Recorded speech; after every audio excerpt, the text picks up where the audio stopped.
Yo, what's up, ladies and gentlemen? Good to see you again. Welcome to episode 3 of the Cards in Hand podcast.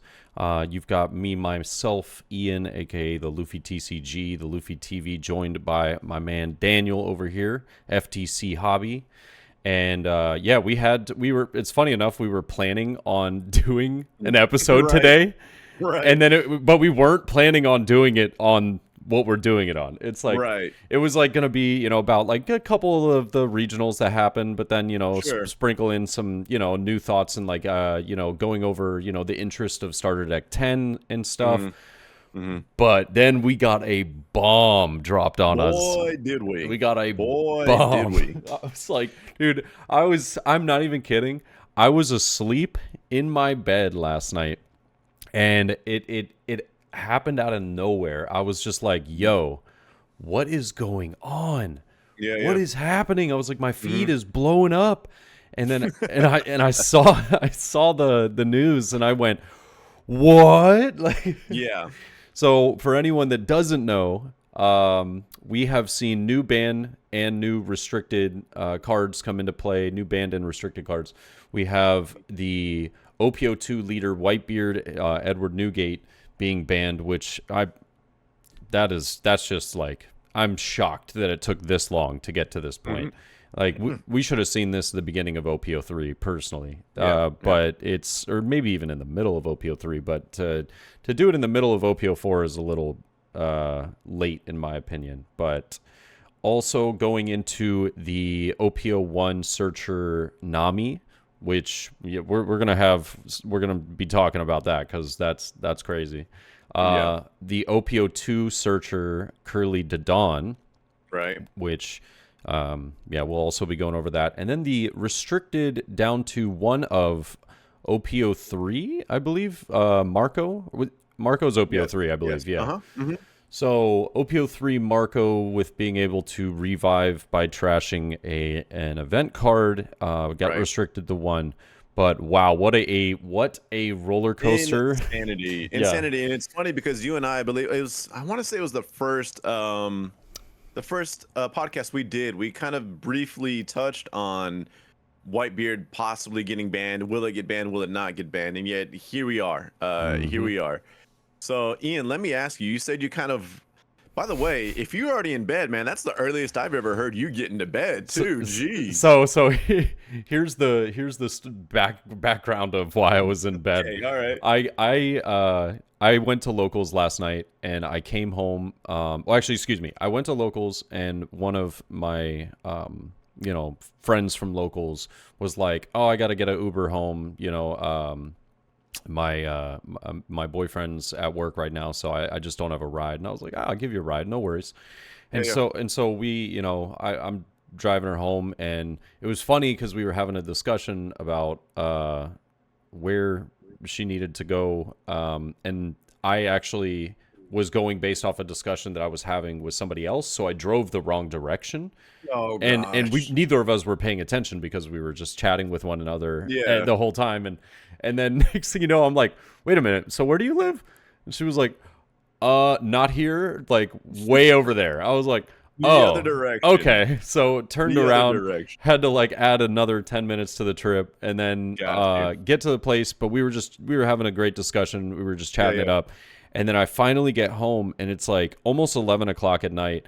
And I just like laid down for a second, and I was like, man, I want to stream, but it's so late. I was like, I think I might just watch some anime. I put on a show, immediately dozed off for like an hour and a half. And then I wake up to the absolute insanity of what just happened.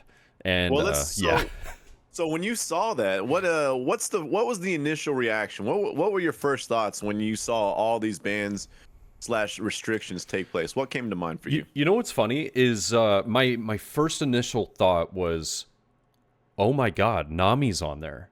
Like, and I went, whoa, why? Right? Like, why? And then it kind of, the more that I've seen it, the more that I've had like let it marinate in my mind, it kind of makes sense, but not really. It's like, I just think it's a little harsh. It's I think really the menace was Newgate. Newgate is just it's the consistency is insane for how Hmm. strong and valuable the leader ability is. It's Hmm. an unbelievably good deck that just has almost no bad matchups. Like almost. Like I said, it Hmm. does have some, but the reason why its bad matchups weren't being played was because they were kept in check from Hmm. the other red leaders. Right. And so it was just like you're in this weird like cycle of we can't answer this one all the I mean you here's the thing. At the end of the day, I want everyone to know any deck is beatable, right? It's how often is it beatable Sure. that is relevant, right? And if you just have a list that, you're winning 60%, 70% like of the time, because of your matchup, where do you factor in like, okay, it has an answer, but that answer loses to every other deck Yeah. 75+% of the time. Right. It's like, well, that sucks because now it's like you want to play that deck that answers it, but you just automatically lose. So you're Right. playing. Is the trade-off really worth it, Is it right? worth Yeah. it? Yeah, it just feels Right. like, like, oh, at least I beat the one guy that I wanted to beat, but I lost the other three matches to fucking, something stupid. Right. Yeah, it is what it is. It's just it was kind of silly in my opinion, but that was my first initial reaction. And then I saw Right. Whitebeard Band and I was like, yes. Yes. Like that's that I think that's a good I think it's a move in the right direction, personally. Okay. All right. Now, what about you? What were your first thoughts when you saw it? Um, you know, I get it. I get why they did what they did, excluding the Nami thing, because I'm on board with you about the Nami thing. That to me is a head scratcher. And you know Yeah. what?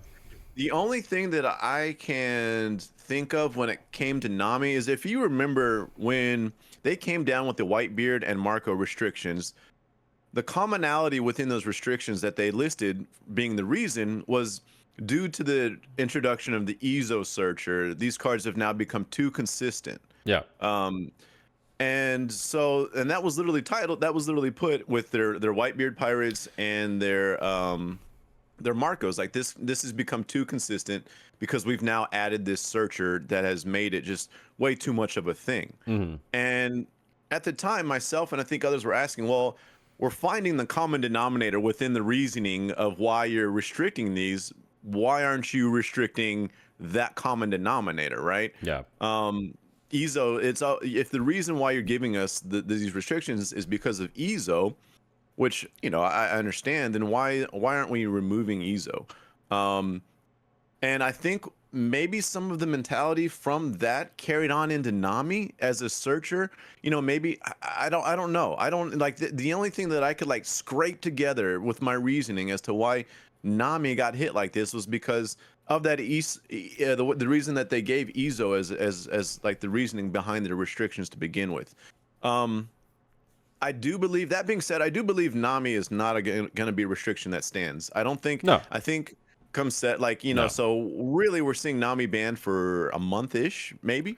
Um, so I feel like that's up in the air. It might come back in OPO 5. If so, I would imagine it's probably going to be the middle of OPO 5, end of OPO mhm, 5. But mhm, I would imagine this is just I'm shooting my shot in the dark for a guess yeah, here, right? yeah. I'm guessing OPO 6. All right, That's my guess. all right, fair enough. Yeah. So the Nami one, I think like everyone else, kind of felt like a head scratcher. The Curly de Dawn, that card in and of itself is a broken card. It's It is a broken card. busted. Busted. And so the reasoning behind like, hey, this is just a broken ass card. We're just gonna take it out the game. Well, okay, but like you're really impacting Law with that card, right? And Zoro to an extent, but I'm not as concerned about Zoro to be honest with you. The huge impact I think comes from Law. Um, and I don't know why they went to Curly to Dawn because I mean it's a broken card. I understand that, but so again is Tin Drop Mom in my opinion. As the card stands by itself, I think that card is also a broken card. Um, and so Yeah. that was also a little bit weird to me. Those two, Nami and Dadan, just really, really hurt Law bad. And I don't think Law was prevalent, but Law was not Whitebeard prevalent, right? Like it was not like that. I have a counter to that, and well, no, I wouldn't even say a counter. It's more of like a sort of like an explanation as to why that is. So a lot of people were saying similar comments, whether it was on Twitter, through some Discords that I'm in a Facebook message group that I'm a part of. A lot of people were saying like, Law is like done here, done, Yeah, right? I don't believe that. I don't believe it either. Law is way too flexible to be done Yeah. here. Now, here's the thing though. The reason why we saw more Whitebeard than we saw Law is for two reasons, right? One is consistency, right? Whitebeard is extremely easy to just get the cards you need with how your leader ability works and through all the searches that you can do, right? But the other thing was what is it? Pilot. Like piloting the deck of Law substantially harder than piloting Whitebeard. Whitebeard, absolutely. Yeah. Whitebeard, I picked up and had never played, like literally not a game of. I had picked it up and brought it to a regional and went 6-3.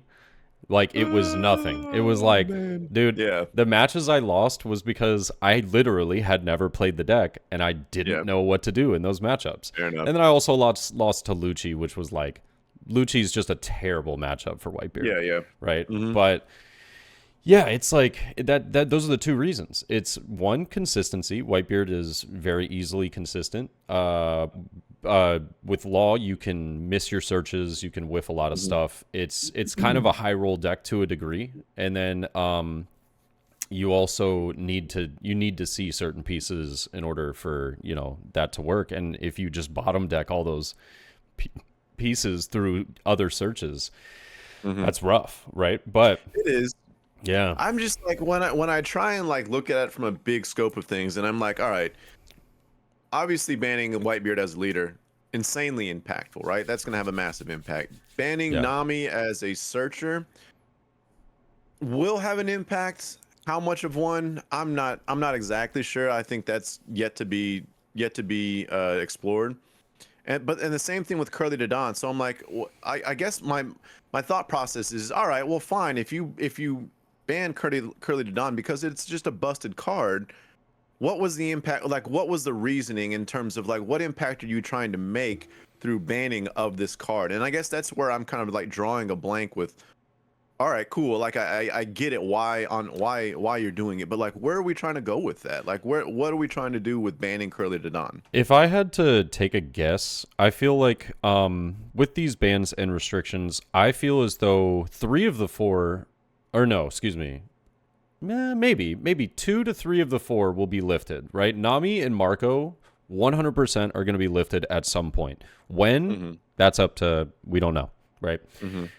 Excuse me. Whitebeard leader, though. That's an interesting one.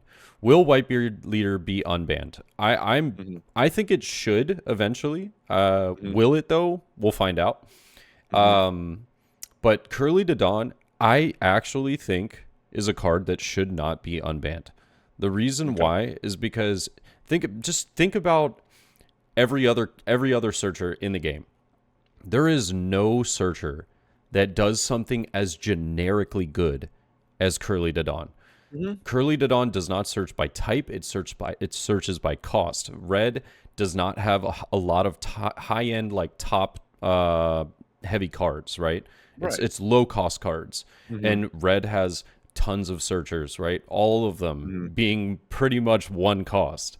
It's like you have a few that are not one cost, but I mean, actually, no, yeah, you do. But that's so few and far between, and they're like really niche ones, like what the Alabasta searcher or something like that, But yeah, the capability. Think about it this way too: you get red and purple together, right? You're now able to search purple 1-cost cards. You get red and yellow 1-cost cards, red and black 1-cost card. It doesn't matter. It's oh, actually no, now that I think about it, nope, never mind.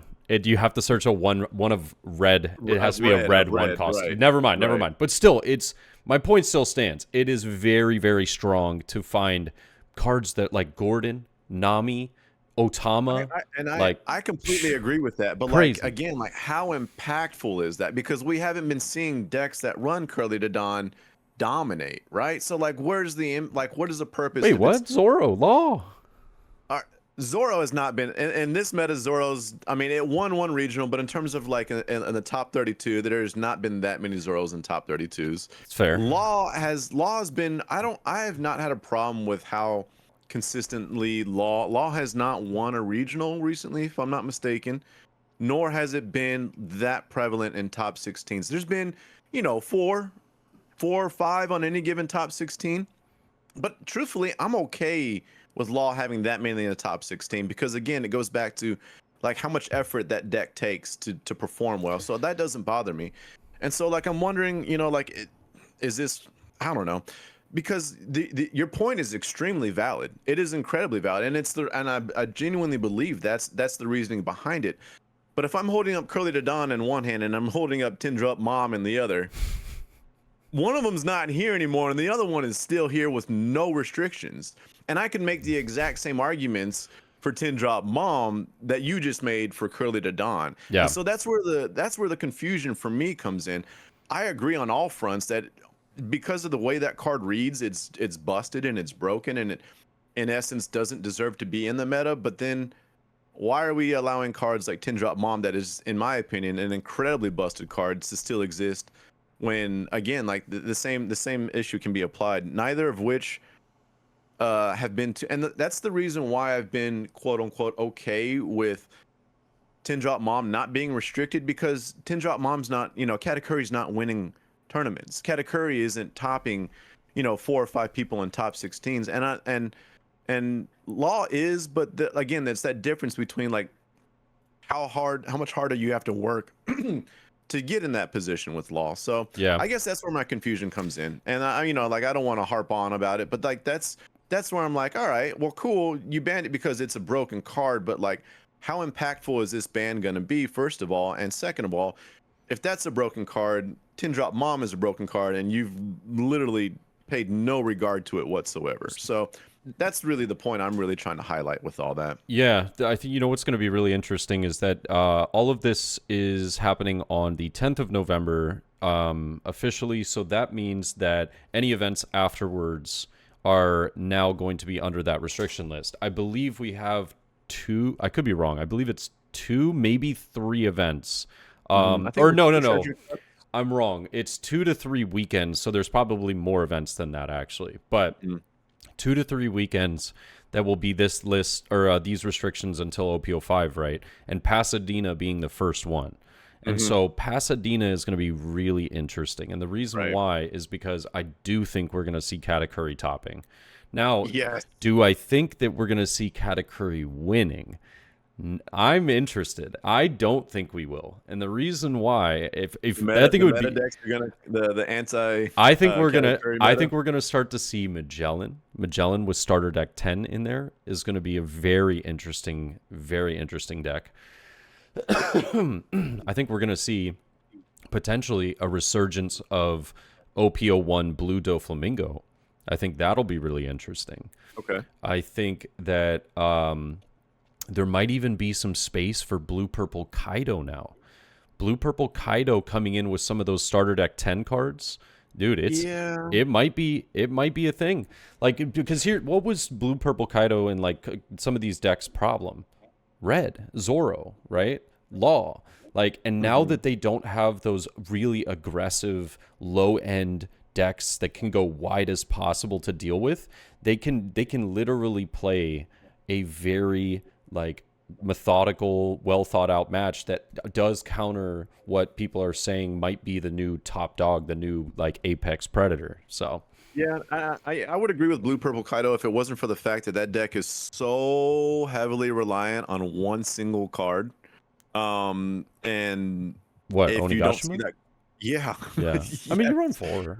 Yeah, you run 4, dude. I've built out Blue Purple Kaido for this set like a week after the set dropped. I've been having a lot of fun with it. It's actually like a deck that I just like. Yeah. I play for fun because it's a super fun deck. But I will tell you, I played a good amount of games with that deck, and I don't know if there's a deck that is more reliant on one card than Blue Purple Kaido is with Onigashima.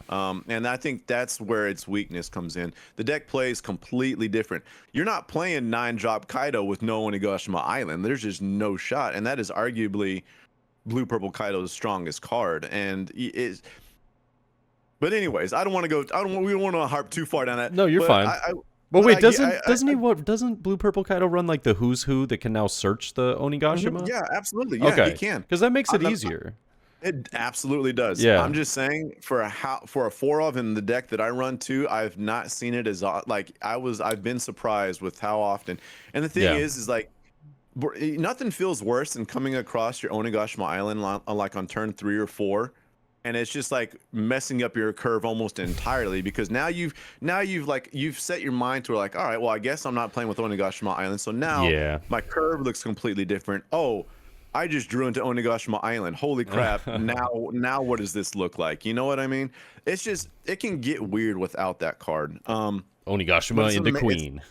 It is a super fun deck. And I like, dude, I'm with you. Like, I would love for that to be a thing for 100%. Yeah. Real quick, I want to circle back to Whitebeard because I think one of my biggest complaints about this whole ban thing was the timing of it. And I can agree. The timing of it was just terrible. And that's middle of like the set. We have literally a month left of set 4. Yeah. And from everything that I can read into set 5, the meta changes pretty dramatically in set 5. And so if you were gonna ban Whitebeard, and I think you mentioned this earlier, you should have done it a minute ago. Yeah. I mean, the latest you should have banned. I'm talking the absolute latest you should have banned Whitebeard was when we got our first regional from set 4 and Whitebeard won, right? Then that was the perfect time. Get him out of here. Yeah, exactly. Like the moment you see Whitebeard win a regional in the new set, pull the damn plug. Yeah. You know what I mean? Like knock it off, cut it out. We're not doing this for set 4. Yeah. He's gone. But for them to come this late into the set and make this announcement this late into the set when I think Whitebeard might still have some relevancy, would have had some relevancy in set 5. But it can't be argued that it would have been far less relevant, I feel like, because of the way the meta changes in set 5. Yeah. I think Whitebeard's matchups are a lot more challenging, and he's got decks that enter the picture that can handle Whitebeard a lot more comfortably. So I think that's where ultimately all of it left the most sour taste in my mouth. It's like, why are y'all doing this right now? Like, why? And so that was a weird part. I don't mind Whitebeard getting banned per se because the results showed that it was just too much. Yeah.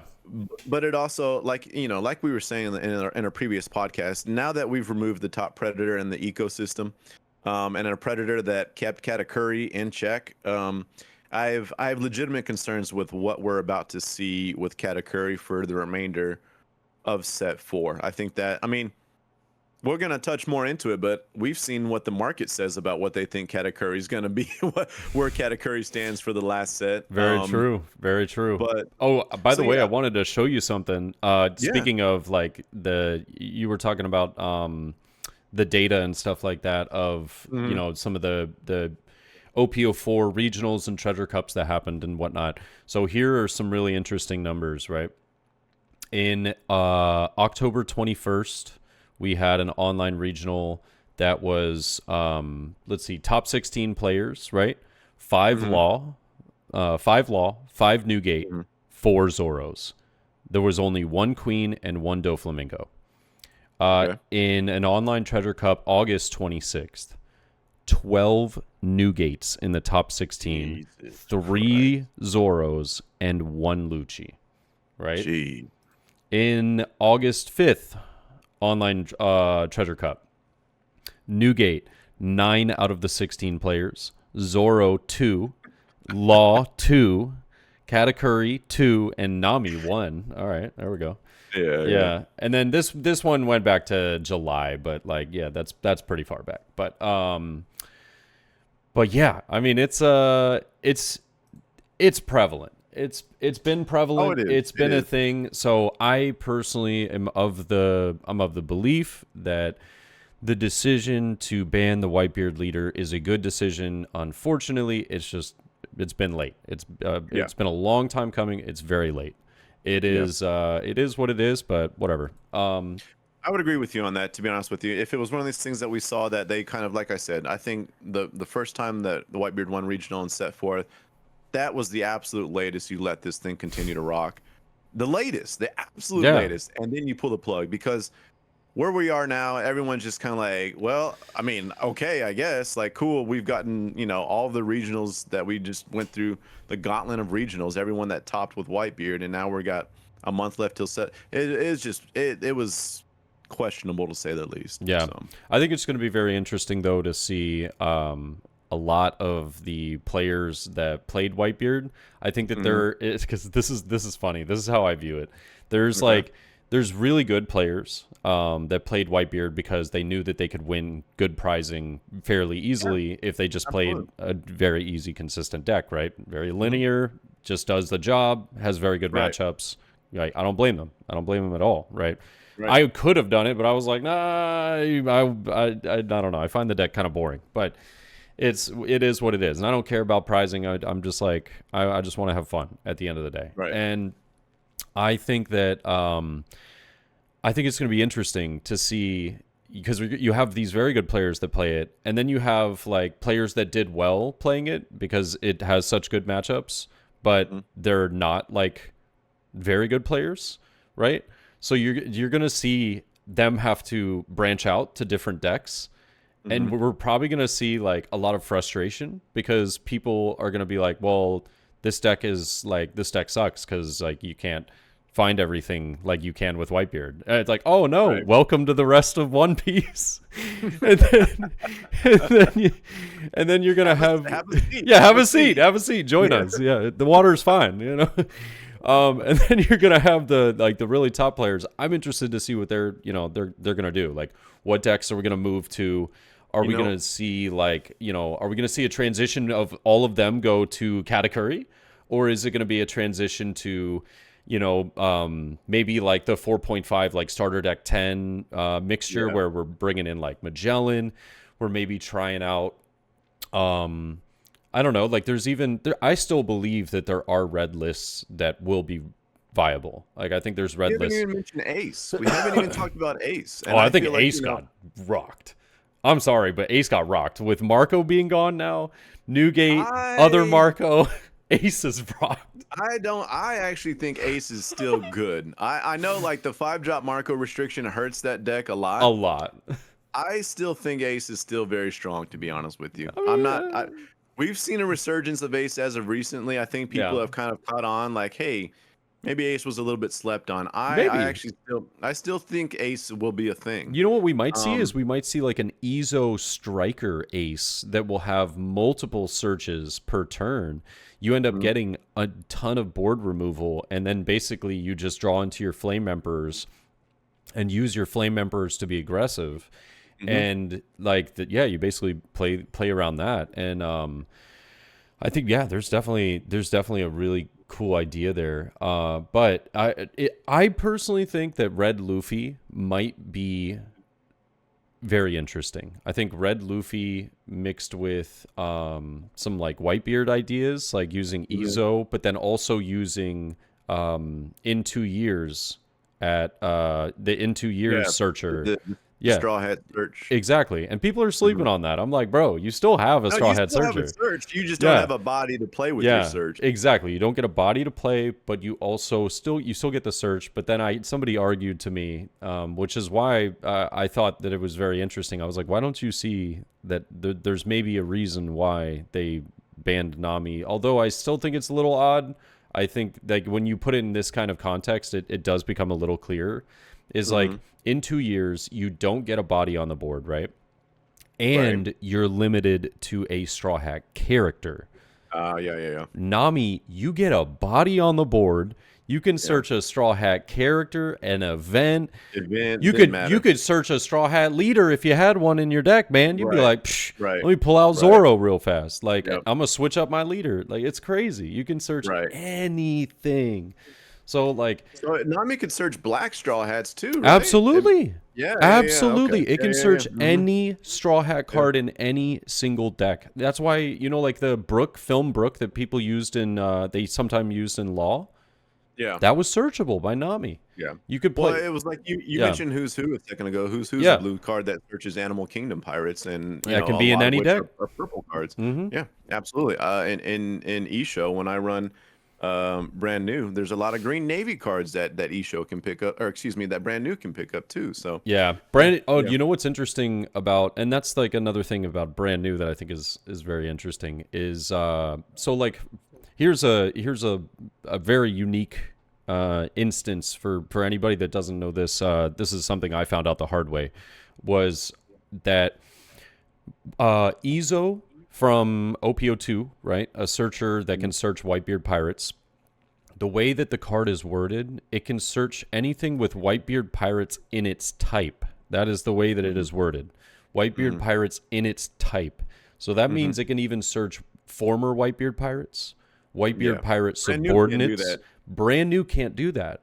Nope. Brand new can search anything with a navy type, not in its type, right. with a navy type. So that means that Right. Tenkos Kuzan, which is a former navy, I almost cried when I found out I could not search 10 drop. frustrating. I was elated when I was like, Frustrating. I can get my 10 Yeah. drop. Like, this completely changes the look of black decks for me. Yeah. Like, this is great. You and I both coming from like smoker decks. Like, Yeah. us envisioning a search where we can just pick up 10 drop just Dude. like that. It felt like it was going to be heaven. And then I go on here and they're like, and I'm learning about it too. And I'm playing brand new. And this actually, I got into not an argument, but A I productive saw- discussion. well, yeah. So I saw someone who was playing smoker Yeah. put down brand new, and I wasn't even playing in the game, so I think that's why things were like, no, you can't. Yes, I can. I wasn't even involved in the game. I was just sitting next to him, just like, just whatever, doing my own thing. And he picked up 10 drop, and I was like, actually, buddy, hate to be the guy, but you can't pick up 10 drop off that. And he was adamant. I mean, fully adamant that he could. Yeah. Because he'd been doing it all the previous games. So I'm like, nah. So then started calling over some buddies, a couple people that are judges, this, that, and the other. And we finally came to the conclusion, no, you cannot pick up that card. Yeah. But yeah, no, that's also a very fair point too. I mean, those little things that do make actually all the difference in the world when it comes to that. Oh, massive. Like, Yeah. just the fact that you have the option of being able to, you're like, hey, I need to play defensively. I can now take a guard Right. point or a radical beam Right. here. Mhm. Oh, I don't need to play defensively. I can take a Zoro or I can take a Rush Luffy. It's like, Right. it gives you so many options. It's really good. And I think that a lot of people are still sleeping on the fact that Red still has Buggy. I mean, Buggy is crazy good. Buggy's a Being crazy able good to card, find all of the events that you need. We might see event-heavy lists now that are carrying maybe like 4 of the in 2 years, 4 of the Whitebeard Pirate Searcher. So, Well, I guess that's kind of where like the problem lied with Red, right? Because you think about the searches they had: Nami, Ezo, Curly, Buggy, Curly. everything, bro, What? everything. Insanity. Yeah. Insanity. So I guess maybe some of the reasoning now that I'm kind of going back, they feel like they needed to at least knock one of those down, and Curly was the strongest one. Yeah. So they just knocked Curly. Well, which- Curly just finds the rest. Right. And yeah, then the yeah, rest yeah, just yeah. do their job. Right. You know what I right. mean? Yeah, So no, that- and that's fair. You know what? Yeah. Okay. Yeah. Now it's all like It's okay, coming all together, you know? okay. There it is. There it is. Okay. Yeah. It sucks because, like, at the end of the day, you hate to see any cards being banned or restricted. I don't want to see, these cards not being able to be played in the game. If they're made, they should be able to be played. But at the same time, you have to like two things that you always have to keep in mind, right?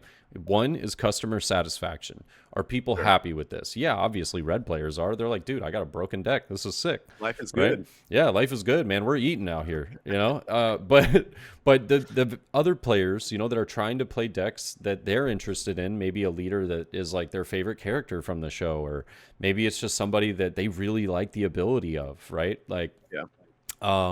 they just want to play that, and they realistically can. They just know that they're going to lose if they play against certain matchups. And like, there's obviously the chance that you can win, but it's like, if your winning odds are like 30% or lower simply because another deck is just far better, it kind of feels bad, It not only does it feels bad, it's not only a feels bad moment. You start questioning, and I've been in this position myself as someone who loves to play black. I absolutely love playing black, and Yeah. I was really trying to make Smoker a thing for set 3, even with Katakuri around. Whitebeard didn't feel too bad as a Smoker player, but like Katakuri came, and that matchup was just brutal, right? Yeah. And so you start running into this issue, and this is something that I battle with constantly, is okay, that's fine. I'm going to accept the fact that I'm going to play a deck that I like playing that's going to have issues against other decks. But then you go and you invest all this time and all this effort, right, to get really good with this deck. And then you just get stomped by two 10 drops. And then you start questioning, like, dude, why am I putting all this time, all this effort into something like this? And so like, it's tough, man. Like, and this is something that I constantly battle with, because like, for regionals, for the 2 regionals I was in for last month, I went a combined 8 and 8. Not great, not terrible, just kind of like, middle of the ground. So like, there's a part of me where it's like, you know what? Like, I do put a decent amount of time and effort into this game. Do I literally just say, screw it, dude, I'm playing Whitebeard? Or, like I want to win. I want to do well. I'm putting the time and effort in. I want to see the results. I'm just picking up Whitebeard, You know what's a shame is that's what I'm getting at. That's the mentality that it feels like it's bad when you have to think that way. Yeah, It's fair. it's bad when the card game makes you go, you know what?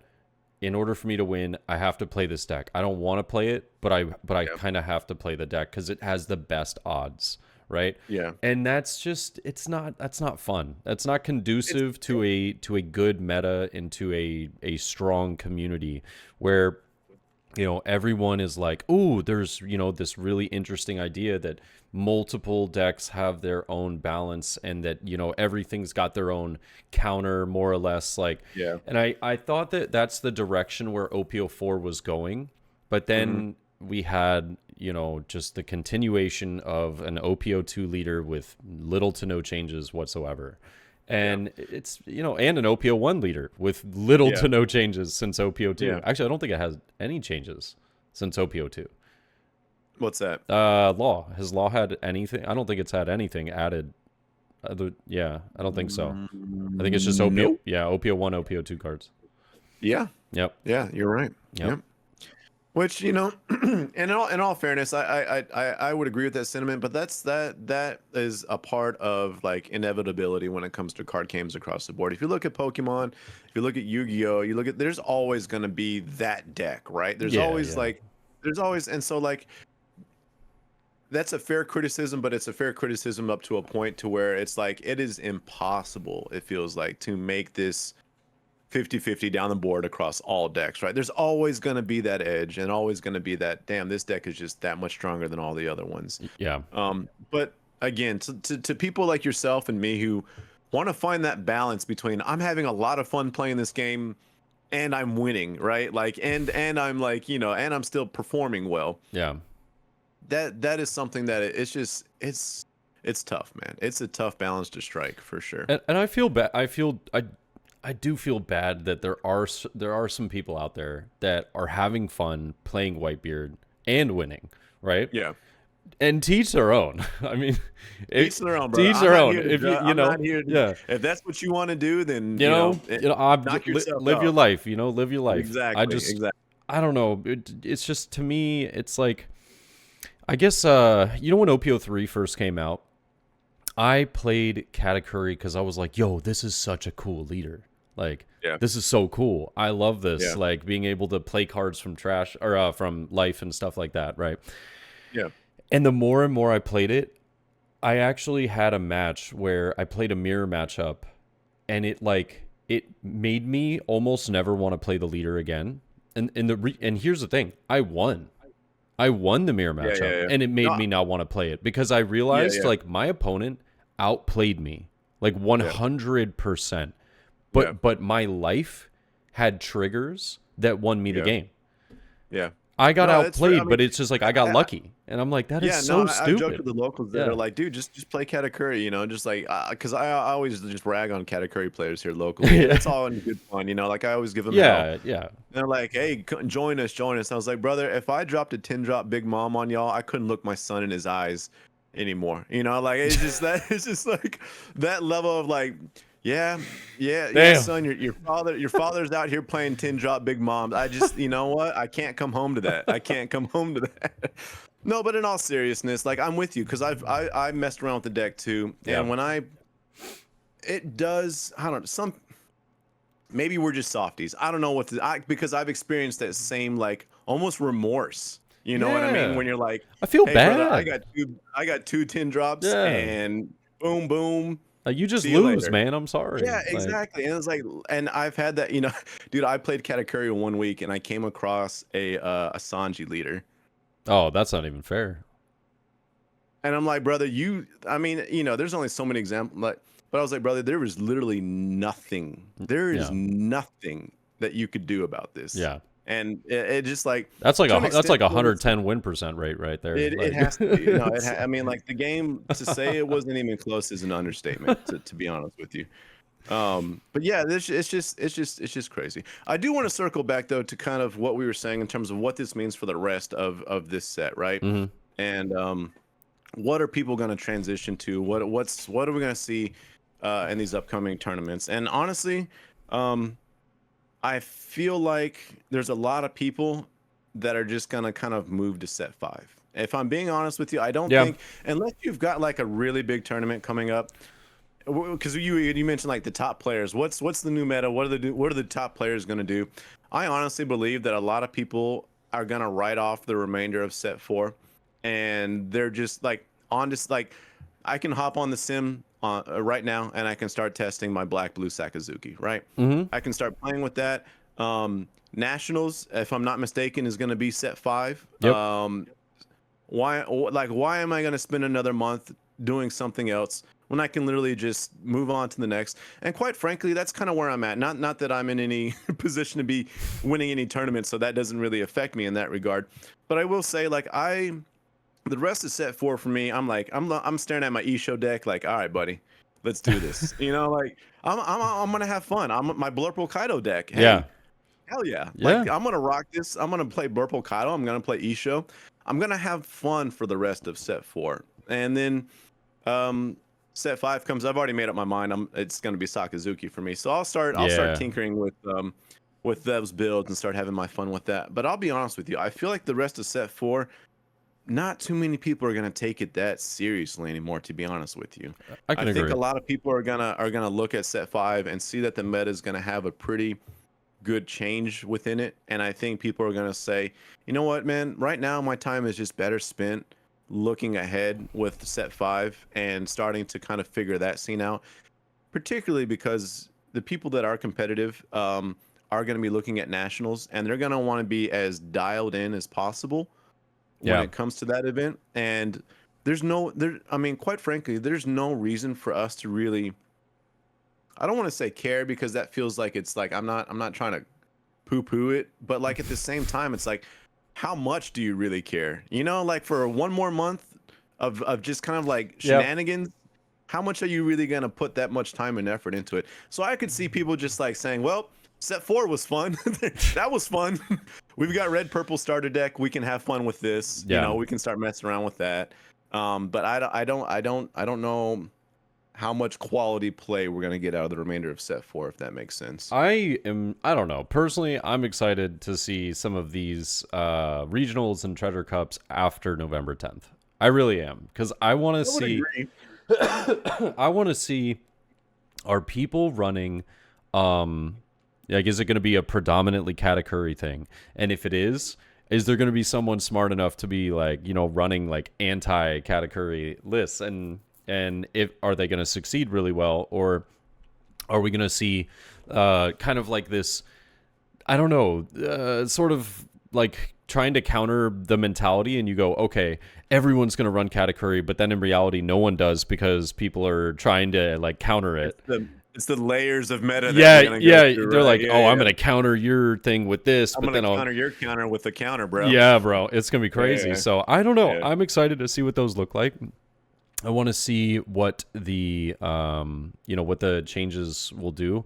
It's just unfortunate that coming back to it again is just a little too late. It's sad, It is, but it is what it is. I don't think that can be argued. It's just too late. Like Yeah. it was, that saying, it was too little, too late. Yeah, This was too much, too late. yeah, Like yeah, the Nami thing, too much, dude. Like Yeah. you're doing too much, and it's just not the impact I think any of us really truly wanted, to be honest with you. Like So, I still think that Red has the best searchers in the game, bar none. But it's still like you could have. I mean, my thing was you could have at least like only restricted it. Like restrict it down to 1 or something. To ban the card outright just seems wild. Oh, and speaking of which, this was something I wanted to talk about as well. Yeah. Was a lot of people I saw concern like, oh my god, I invested into this, like, and my deck's dead now. I promise you that is not going to be the case. Like, these cards are coming back. They even hinted towards that in their post. They said, guys, these are subject to change in the future with future metas and future set releases and stuff like that. But also, you got to think about it this way. They have heavily invested into putting out like reprints of these cards on premium. Yes, through Starter Deck 10, through Premium Bandai, through all kinds of stuff, right? Right. And to think that they will be banned indefinitely is like ludicrous. It is absolutely ludicrous. These cards will come back. They're just in a point right now where they are just you get way too much value out of a card that costs you 1 Dawn. Like 1 Dawn. That's insane. That's insanity. So it's it's something that I think that the reprints and everything are like, I saw people that were upset. They were like, why did I even pre-order Starter Deck 10? I'm like, I don't know, maybe because the vast majority of all the rest of the cards are really, really good. And I was like, and the leaders have a place in the game, like eventually in the future. And the purple cards. Yeah, the purple cards are insane. Like, what do you mean? Like, all right, even if you removed all the red cards, the purple cards in that deck are like worth, staples. bro, worth. Staples. Yeah, like, that Eustace Captain Kidd, the Law Blocker. Like, it's insane. No. And I don't know if you've had a sneak peek, but those cards, they're all hollow. All hollow. Even the Dawn, bro. Dude, I don't care. I won't. Maybe that's a bit much. I was gonna say I don't care if none of the cards are playable. I still buy the damn deck. Yeah. No, but like I mean, it's really cool. There was an overreaction, and I can't stand when people I saw people saying thanks for killing One Piece. And it's like, get out of here, bro. Get out of here. Yeah, and that's the thing. It's like, all right, if you're saying stuff like that, you never were really in it. No, like really in it. No. Like that's like you're just saying stuff just to say things at that point. Like, come on, dude. Like this is crazy.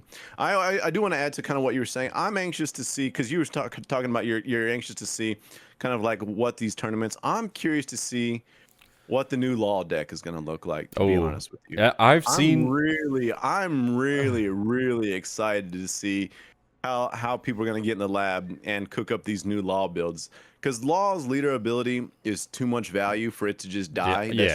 That's just not a thing. Yeah. But I'm curious to see like what kind of spice are people going to be putting in these new Law builds, to be honest with you. So I'm actually really curious about that. So here's an interesting thing, is that a lot of people are just simply forgetting that Bonnie is still a thing. Like, Bonnie searches supernovas. A ton of really viable Straw Hat cards are supernovas, right? Rush Zoro, Rush Luffy. You have like what is it? I know isn't there like there's something else and I'm forgetting the name of it. But either way, but then you have like we're probably going to see a re-edition of stuff like Basil Hawkins. We might see what I think would be interesting is we start to see Law but with film cards, right? Yeah. You see a We Law. saw little splashes of that. Yeah, here you and saw the there. Brook occasionally, but I'm Yeah. thinking like, okay, we see Brook, we see maybe even the 2-cost Law coming in. 2-cost Law is, or is it 3-cost? Two? No, I think it's 2-cost, but it's like 2 activate main, 1 cost, send Law back to hand, play a 3-cost card from hand, right? So you get that card on board. The following turn, you just pay 1 and you get to play a 3-cost. And now you're playing maybe like the Nico Robin or something. I don't know. Yeah, yeah. Like you play Nico Robin. Nico Robin plays a 2-cost card. Now you're playing. I don't know. There's combinations that I think it would be really interesting to see where Law goes. Yeah. That's the beauty of Law. Law has a lot of flexibility with what it can do. So I think Law is not going to be. It is incredibly flexible deck, and it is proven to be so because it has it's been around for forever now. So like Law, I'm curious to see how that's going to be. Ooh, Whitebeard as well. They start doing Ezo, right? You use Ezo and Buggy potentially, and now you've got Law that's bringing in a little bit of events. And you go Ezo, maybe not Buggy, but like Ezo, right? You go Ezo and find Blamenco, right? Play Blamenco, and now you're building this red board, and Bonnie's finding you your green pieces, and you're maybe introducing like a few more green pieces like Basil Hawkins, maybe some more of those Brooks. I've seen Yamato kind of plugged here and there as well because it is a 5-drop. Oh, as well, the secret rare? Yeah, the secret rare. Oh, okay, yeah. So yeah, there's stuff to play with when it comes to Law. So. For sure. Yeah. That would be an even more interesting thing is Momo. You put Momo in there, and now you've got Ezo, and you've got there's so many things. Some of the early builds was a Momo search engine that goes into exactly that. So yep, you see Ezo, you see Yamato, you see Nekomamushi. There's Okiku. Okiku, yeah. Like there's some stuff that can get kind of pretty spicy pretty quick. So. Amen to that. So there, I don't think like people are like, oh, Law's dead. I'm like, you're crazy. Yeah, it was the same thing when the restrictions came down from Whitebeard. People thought Whitebeard was dead, and it actually only made the deck better, arguably better. Yeah. Yeah, I watched a video. Shout out to Cross. Cross made a video actually highlighting all the reasons why Whitebeard restrictions actually made this deck infinitely better. Yeah. And that just goes to show it's just like you can put these restrictions in and these bans in, but leave it up to people to just get creative with these things and be like, okay, cool. Well, let me plug this in. And next thing you know, the deck has taken on a whole new dynamic, which could perform even better. Yeah. Yeah. There's a lot to it. I think it's really exciting, but, yeah, it was. We hit a lot of the notes right there. We hit a lot of the notes. Is there anything else? Like, are we missing anything from this wild, absolute bombshell of a ban list, restriction list? Yeah, I mean, I feel like the moment we hang up is like, oh damn. I know. Yeah, we're gonna. Oh, I forgot about that. Well, I think one thing we could kind of touch on is like I've seen a lot of people. There's a lot of obviously. Sorry, the sun is coming in. It's a worldwide thing. Sorry. The Eastern meta, the Western meta, right? And like everyone's like, why? East isn't having a problem with this. They're not having why is this only something that's a North America thing? And see, I knew I was forgetting something. I was like, I know I'm forgetting something. I was like, we had like an idea of all the stuff we were gonna chat about, and then I'm sitting here, I'm like, dude, what is it? I was like, extrapolate it from my brain. Yeah. So I think that's like one of the biggest discussions that I kind of saw rising was like, why is this just a Western thing? Why is this not an Eastern thing? And so on and so forth. And like I don't know how much explanation that truly needs. It's like, does it matter what East is doing if the problem's not in East and it's in Western? Like how much are you really gonna like? That is such a good way to put that. Like, I mean, what does it? It can be as simple as that, right? Yeah.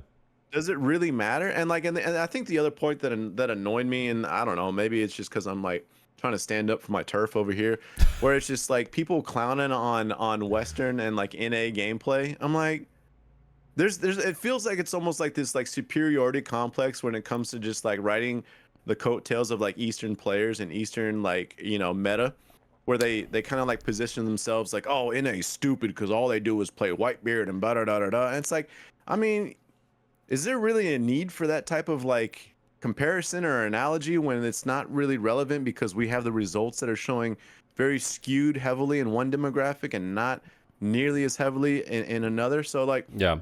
It's also it's just like, it's interesting to note that in the West, or excuse me, East, they do have like a lot of Whitebeard players, or excuse me, did have a lot of Whitebeard players and Law players topping every single event, right? They were either winning or topping, and they had like I think it was like a Katakuri one, a Rebecca one, but other than that, it was like a red deck. It was like a Zoro Law Katakuri, or a Zoro Law Whitebeard, excuse me. And so I'm sitting here like, so what we're just fed up with it over here because it's Right. boring. But like you Right. guys are okay with it because you're like, it's cool like that we're just playing the same lists from 2 sets earlier. Like I mean, I don't think there should be any animosity between the different regions. I really I think agree that with that 100%. it's just different play, and like Right. and we'll see. It's really going to come down to who succeeds in the West, who succeeds in the East, and then everyone meeting at like the Worlds. And I think that's going to be a lot of fun. Just seeing a lot of the players, their experience with the game and different metas that they played with and played against coming together and really just giving that like a full like understanding, and it's gonna be cool. Showcase of what everything. A showcase of, all right, this is the style we play, this is the style we play. Right. Well, it's like taking two different martial artists from two different worlds. Right? Yeah. It's just or two different hemispheres, whatever you want to say. It's just like we all have our own styles. We all have like preferences, and that maybe that roots from something deeper, like a cultural difference, right? It could be something like that, where like Japanese or Eastern players, the Oceania players, like they just don't want to play Whitebeard because it's just not fun for them, right? Yeah. Like, and that could be something that's like a cultural thing where it's like they want to win with something that's a little bit more like we're sophisticated. Shots fired. I'm sorry, I was about to say I respectful. was gonna go with sophisticated. And try and keep it, try and keep the water calm. But no, man. my man just cannonballed this whole thing and said was gonna say respectable. Hey, but you know what? Sometimes we got to say the things that we were thinking. And but shout out to my Whitebeard homies.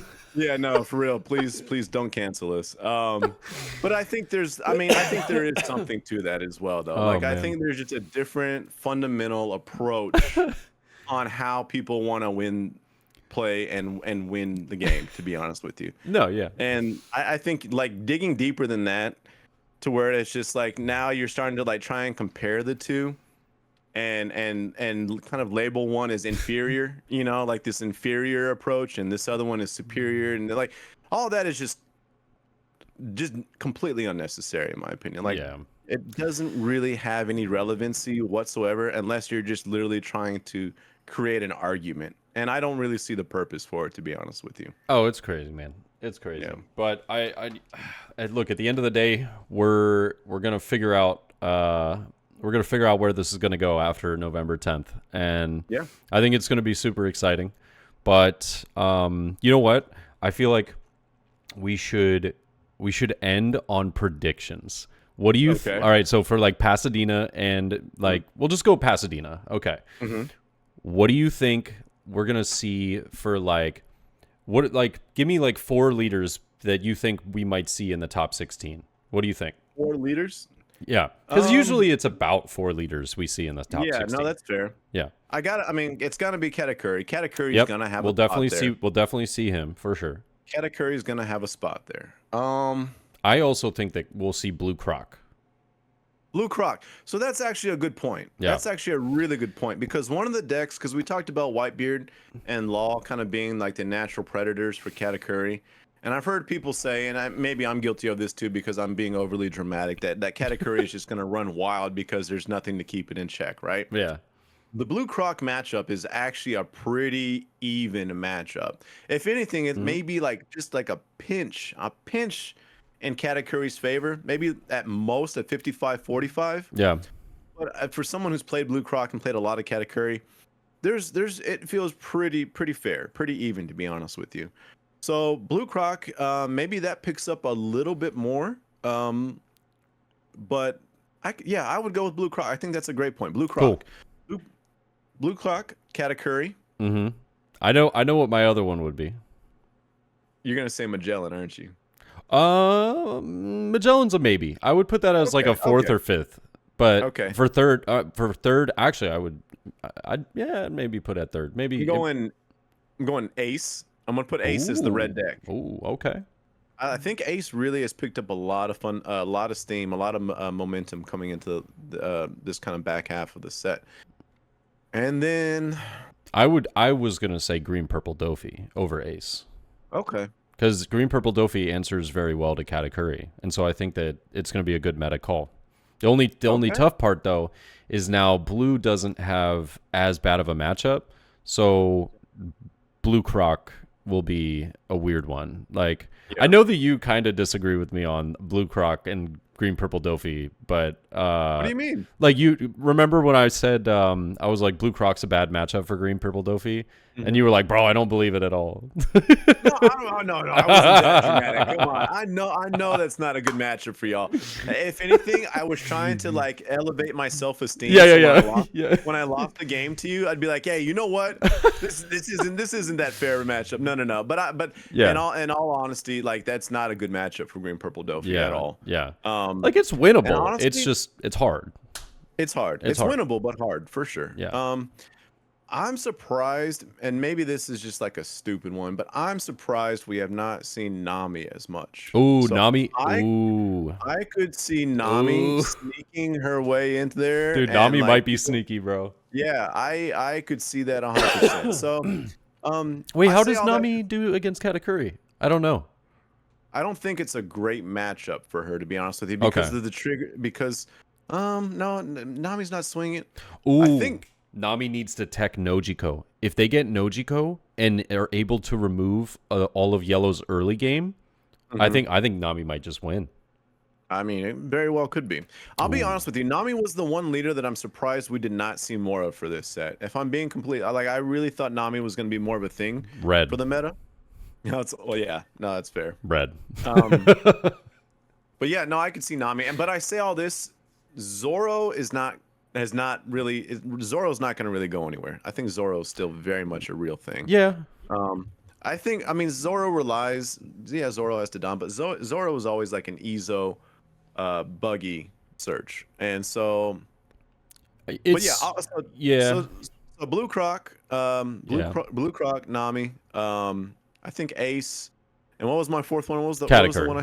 Katakuri. Yeah. So there you go. I think that's kind of what we see going forward. Cool. I think I've got my eyes on Katakuri, Green Purple Dofi, Blue Croc, and potentially either Magellan or potentially Lucci is what I think. Maybe or like Lucci or like Green Kid, like Film Kid. Yeah, I think that those. I don't know. I am of the mindset that those are actually going to be very, very good. But I could see that in 4.5 at least. I don't know about set 5, but yeah, makes sense. Awesome. Well, I think that's a perfect place to wrap us up.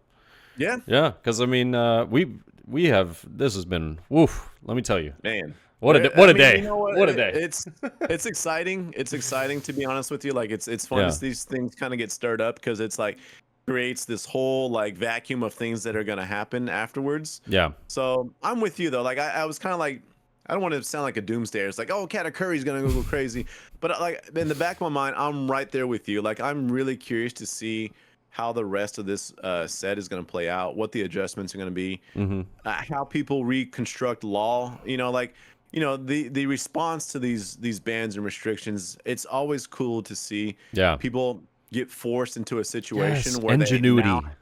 Exactly. Yes. Getting with your back up against the wall, that breeds creativity, that breeds ingenuity, and that's where the fun lies. That's where it is. Like, I don't. Yes. So I couldn't agree more, my friend. Brother. Well, ladies and gentlemen, you got to let us know your thoughts, because it's been a heck of a day. Yes. And we're going to need to hear the comments down below on whether you agree, disagree, hate us, love us. Doesn't matter. Weird players, we're sorry. Yeah, we're sorry.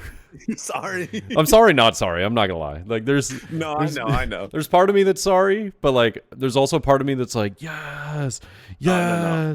I'm with you. And I think to just kind of end this, I feel bad for people because I've had people that say I play Whitebeard because I love the character in the anime. Yeah. I've seen that. And so, like, I don't want anyone to get that taken from them. That kind of sucks, some of the things that draw people into the game is being able to play characters that they loved growing up, or they've, that's just their guy, right? Yeah. And he'll probably be back. He'll probably be back. Yeah. Don't worry about it. Yeah. You'll be good. You'll be good. You'll be coming back. Like, exactly. All Nami, Curly. Well, hopefully not Curly, but Newgate. They're gonna be back. Marco for sure. That's gonna be coming back. Yeah. As much as I hate that card, but yeah. But other than that, ladies and gentlemen, you know where to find us. Y'all. Socials will be over yonder, as they have been probably the whole podcast, because we we just want to make sure that we're getting this out there for everyone to see as the news is coming out, maybe to shed some light on different aspects and different trains of thought as to how this whole situation could be seen in a positive light and a negative light. Yeah, it's just a fun discussion. Yeah, it's just fun to talk about, because hearing different people's thoughts and opinions is what makes the One Piece card game go round. So, amen. Well, right.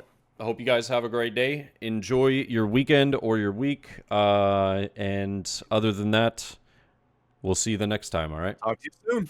Peace. Laters.